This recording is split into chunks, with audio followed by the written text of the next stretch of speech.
जारी है। कंगना थोड़ी देर बाद महाराष्ट्र के राज्यपाल भगत सिंह कोश्यारी से मुलाकात करेंगी। बीएमसी ने कंगना का मुंबई स्थित ऑफिस तोड़ दिया था, जिसे लेकर कंगना आज महाराष्ट्र के राज्यपाल भगत सिंह कोश्यारी से मिलेंगी। महाराष्ट्र में चल रहे घमासान के बीच आज सीएम उद्धव ठाकरे ने प्रदेश की जनता को संबोधित किया। अपने संबोधन में उद्धव ठाकरे ने कंगना विवाद पर इशारों में बड़ा बयान दिया है। उद्धव ठाकरे ने कहा कि फिलहाल राजनीति की बात नहीं करूंगा। सीएम उद्धव ठाकरे ने कहा है कि महाराष्ट्र का नाम खराब करने की कोशिश की जा रही है और इन तमाम मसलों पर मेरी चुप्पी का मतलब ये नहीं कि मेरे पास कोई जवाब नहीं है। मेरी खामोशी को मेरी कमजोरी ना समझें। सियासी तूफान का सामना करता रहूंगा। उद्धव ठाकरे ने कहा है कि 15 सितंबर से हम एक मुहिम शुरू करने जा रहे हैं। जो भी अपने महाराष्ट्र से प्यार करता है वैसे सारे लोग इसमें शामिल हों। महाराष्ट्र हमारा परिवार है और इसे सुरक्षित रखना हमारी जिम्मेदारी है। इसीलिए हमने इस मुहिम का नाम मेरा परिवार मेरी जिम्मेदारी रखा है। मास्क ही हमारा ब्लैक बेल्ट है, यही हमें सुरक्षित रखेगा।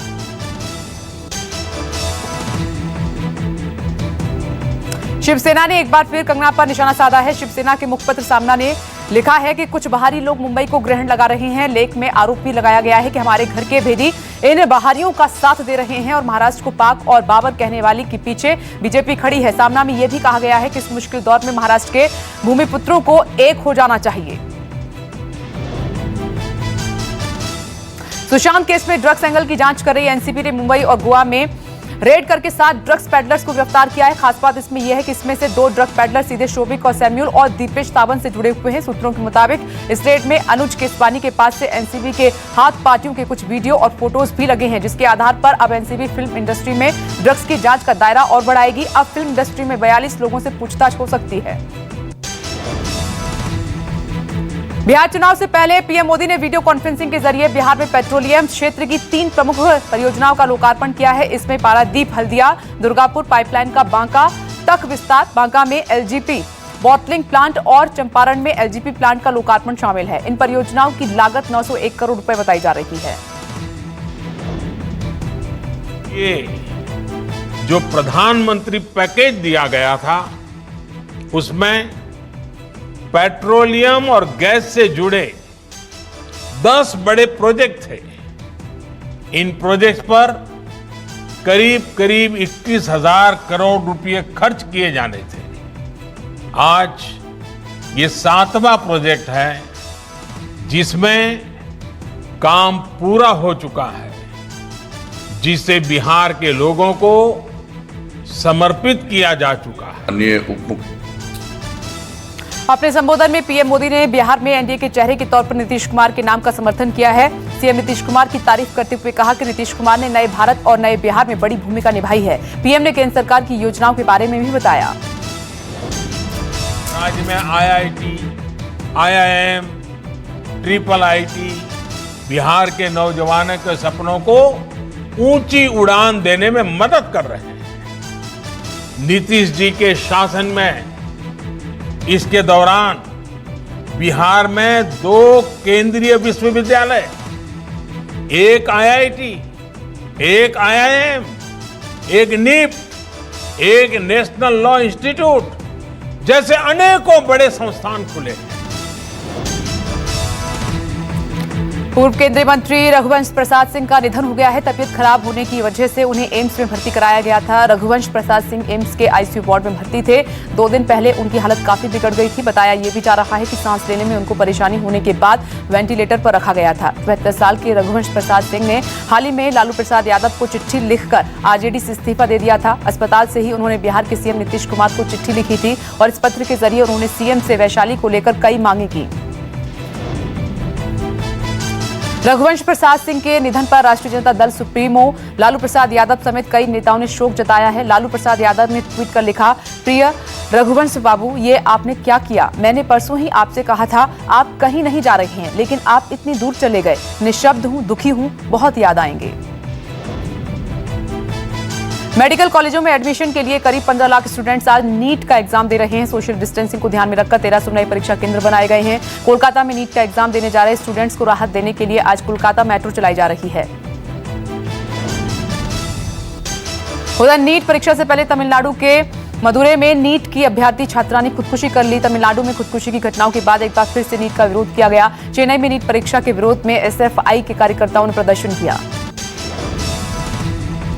लद्दाख में तनाव के बीच आज फिर से चीन से हो सकती है ब्रिगेडियर स्तर की बातचीत। कल की बातचीत बेनतीजा रही थी। एलएसी पर भारत और चीन के बीच तनाव कम करने के लिए दोनों देशों के बीच कई राउंड की बातचीत हो चुकी है। दोनों देशों के विदेश मंत्रियों के बीच मॉस्को में 5 सूत्रीय समझौते भी हो चुके हैं।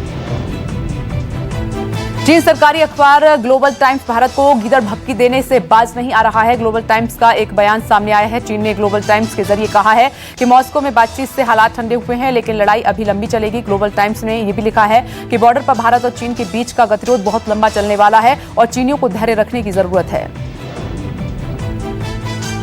भारत और चीन के बीच सीमा पर तनाव लगातार जारी है। एलएसी पर चीन कई बार अपनी साजिश को अंजाम देने में नाकाम रहा है और इस बीच खबर ये आ रही है कि भारत के खिलाफ लगातार नाकाम होने के बाद चीन की सेना भारत पर एक और हमला कर सकती है। एक अमेरिकी पत्रिका के मुताबिक एलएसी पर हाल के दिनों में हुए दोनों देशों की सेना के बीच झड़प और उसमें नाकामयाब होने के बाद जिनपिंग का भविष्य खतरे में पड़ गया है। ऐसे में अपने देश की जनता को भरोसे में लेने के लिए शी जिनपिंग को एक बड़ी जीत की जरूरत है। जिनपिंग को डर है कि कहीं उसकी सत्ता चली न जाए। घाटी में सुरक्षा बलों ने एक बार फिर बड़ी आतंकी साजिश को नाकाम कर दिया है। सुरक्षा बलों ने पुंछ के मेढर सेक्टर में भारी मात्रा में हथियार, ग्रेनेड और गोला बारूद बरामद किए हैं। हथियारों के साथ आतंकी संगठनों के लिए काम करने वाले 2 ओवरग्राउंड वर्करों को भी गिरफ्तार किया है। 14 सितंबर यानी कि कल से संसद का मानसून सत्र शुरू होना है और इससे पहले आज लोकसभा बिजनेस एडवाइजरी कमेटी की बैठक हुई। लोकसभा अध्यक्ष ओम बिरला की अध्यक्षता में हुई बैठक में केंद्रीय मंत्री प्रहलाद जोशी और अर्जुन राम मेघवाल, कांग्रेस के अधीर रंजन चौधरी, एआईएमआईएम के असदुद्दीन ओवैसी शामिल हुए। लोकसभा अध्यक्ष ने कहा है कि आम जनता की अपेक्षा और आकांक्षाओं को ध्यान में रखकर सदन को चलाएंगे।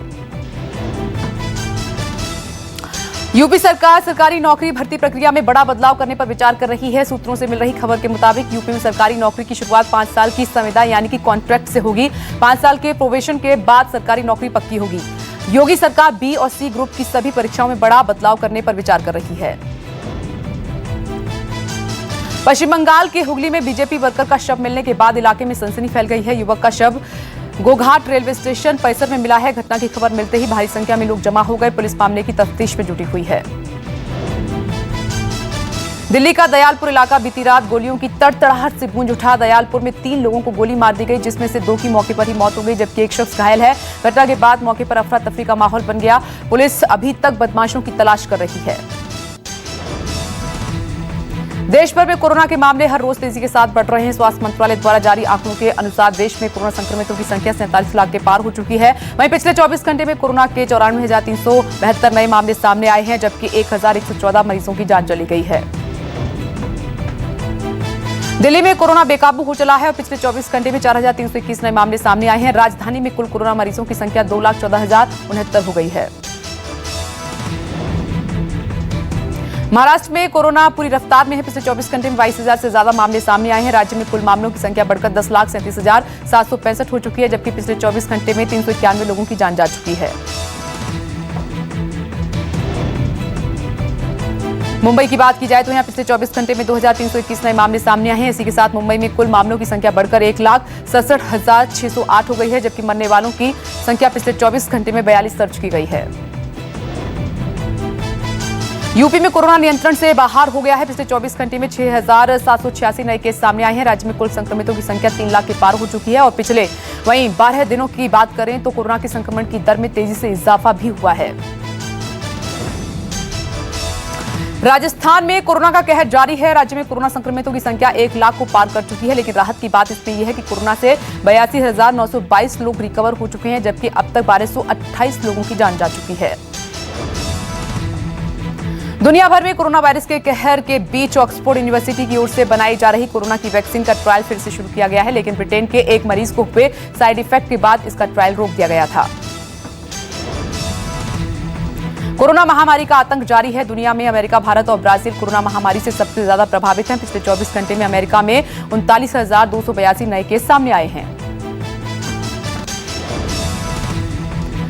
ईरान में एक खिलाड़ी को फांसी की सजा दी गई है। कुश्ती के युवा खिलाड़ी नवीद अफकारी को ईरान में एक हत्या के आरोप में फांसी दे दी गई है। 2018 के सरकारी विरोधी प्रदर्शनों के दौरान एक सुरक्षाकर्मी की हत्या को लेकर नवीद को सजा हुई थी। ग्रीस और तुर्की के बीच जारी तनाव को देखते हुए ग्रीस ने अपने रक्षा तंत्र को मजबूत करने की कोशिश तेज कर दी है। ग्रीस के प्रधानमंत्री ने ऐलान किया है कि ग्रीस 18 नए राफेल एयरक्राफ्ट और 4 फ्रिगेट खरीदेगा। एप्पल का पहला 5G फोन 15 सितंबर को लॉन्च होगा। एप्पल 15 सितंबर को ऑनलाइन इवेंट आयोजित करेगा और इस इवेंट में कंपनी आईफोन 12 सीरीज लॉन्च कर सकती है और एप्पल की आईफोन 12 सीरीज पहली 5G सीरीज होगी। Flipkart big saving days cell की शुरुआत 18 सितंबर से होगी और यह सेल 20 सितंबर तक जारी रहेगी। जापान की नाओमी ओसाका ने यूएस ओपन फाइनल जीतकर अपना तीसरा ग्रैंड स्लैम जीत लिया है। फाइनल में ओसाका ने बेलारूस की विक्टोरिया अजरेंका को हराया। नाओमी ओसाका पहली एशियाई खिलाड़ी बन गई हैं जिन्होंने 3 ग्रैंड स्लैम अपने नाम कर लिए हैं और इस जीत के बाद नाओमी ओसाका वर्ल्ड रैंकिंग में तीसरे नंबर पर आ गई हैं। विराट कोहली ने आरसीबी की ट्रेनिंग को लेकर कहा है कि शुरुआत में परेशानी हुई थी लेकिन अब टीम लय में आ चुकी है और आईपीएल 2020 में आरसीबी अपना पहला मैच 21 सितंबर को सनराइजर्स हैदराबाद के खिलाफ खेलेगी। इस बार आईपीएल 19 सितंबर से 10 नवंबर तक यूएई में खेला जाएगा। अभिनेता वरुण धवन ने नताशा के साथ ताजा तस्वीर शेयर की है। वरुण का गर्लफ्रेंड के लिए कैप्शन फैंस को खूब पसंद आ रहा है। वरुण ने लिखा है कि जब तक तुम मेरे साथ हो मुझे कोई डरने की जरूरत नहीं है। एक्ट्रेस प्रियंका चोपड़ा और उनके पति निक जोनास की हाल ही में एक तस्वीर सोशल मीडिया पर खूब वायरल हो रही है। प्रियंका ने हाल ही में अपनी एक फोटो इंस्टाग्राम अकाउंट से शेयर की है।